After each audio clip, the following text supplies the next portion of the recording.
A lot of technical indicators use standard deviations as they're a good measure of volatility, so I thought it'd be a good idea to go over how to calculate a standard deviation. This is the equation for a standard deviation. SD will equal standard deviation. This here is square root. This symbol is the sum. X will be the price closing periods that we're looking at. This X with the line over top will be the moving average for the amount of observations that we're looking at. This is to square the value, and then N will equal the number of observations that we're looking at. I feel calculating the standard deviation is best learned through example. For this example, we're going to be calculating one standard deviation of December the 15th for the S&P 500 over a 5-day moving average. This red line here is the 5-day moving average.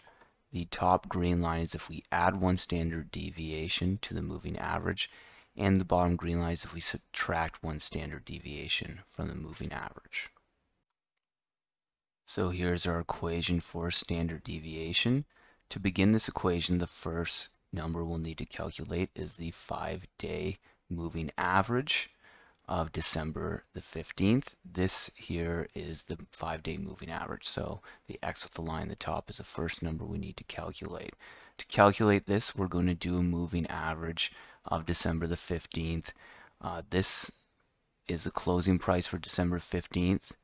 This is the closing price for December the 14th, December the 11th, 10th, and 9th. So we're going to calculate those 5 trading days, as you see here, and then we're going to divide by 5.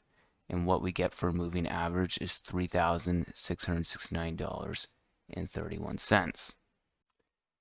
Now that we have the moving average, we can calculate the sum of the differences squared. So to do that, we are going to subtract every observation here, the 5 days, by the moving average. So we're going to subtract the first closing price on December the 15th, the second one December the 14th, third one on December the 11th, December the 10th, and then December the 9th, as you see here. And then we're going to square each value. So we're going to times each value by itself. And what we see here is we get this amount right here, and we're going to add those all together. This is going to total $1,164.72. So that will be this top value right here. Now that we have the sum of the differences squared, we can calculate the variance. The variance is the sum of the differences squared divided by the number of observations that we're looking at, which is 5. So we're going to take $1,164.72 and divide by 5, and that is going to give us the variance of $232.94. From there, it's fairly easy to get the standard deviation. We just got to take the square root of the variance. So our standard deviation in the end is going to be $15.26. To calculate this point on the upper band and this point on the lower band, we simply subtract and add the standard deviation from the moving average. So for the upper band, we're going to add $15.26 to $3,669.31, and this is going to give us our value of $3,684.56. If we look here, it does line up with that amount.